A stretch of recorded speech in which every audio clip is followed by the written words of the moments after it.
Obe via kona mi bubo kurikbo. So mota mori to be Lagos. Mtano kimbalwen a gofure kemuru. Auna alo gofure a ochai.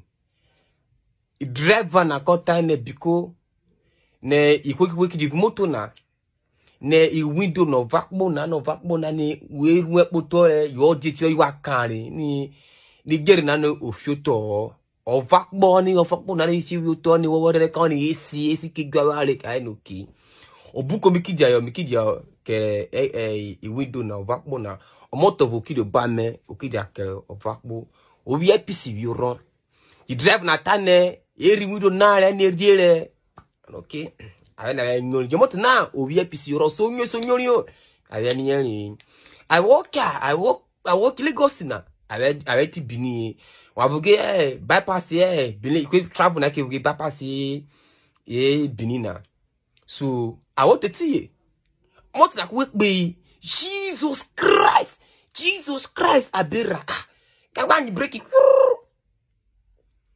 Ketani divya kewe. Ano khoyi. Avec no. O khoyi gnero, o khoyi blue no. Jokbe, o khome. Kapuru frote na fote, o kho blue no na. Kid vari kam lo khoyi na. Ni divya. Ane no di o fogle o di o kono di bread. O di bread jiri. Kono di lalo na otafi. Ko yo khoyi, o ta yo no ginya kufia. O kona ku blue no. Ko yo gbe no khoyi. Kati voko na shevi yo. Ane piki fubo notice ni ena odimati IGP o visa plero do vi bini. Ko we notice no khoe. O mo to fike kijake no fike no khoe fike nu. Kata no kiti voko na de nu. Ano buke bypass.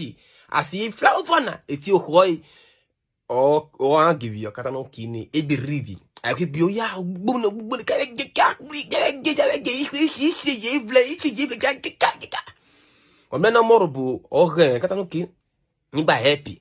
Mitano kimba kako kimi ngobuko bele ke gbole ki isume ki isume no gbole ke ni ngobuko kimi kai to be. Mitano ki o ko na koro no ko no bo be ne. O be ni fro bona bele kai ngo bi no be kimi nya po be mi ade no ma de no. Mitano ki o ko na koro no ko na o be no be kimi dia mo to be. Ki mle ko bu mle ko la ihwe.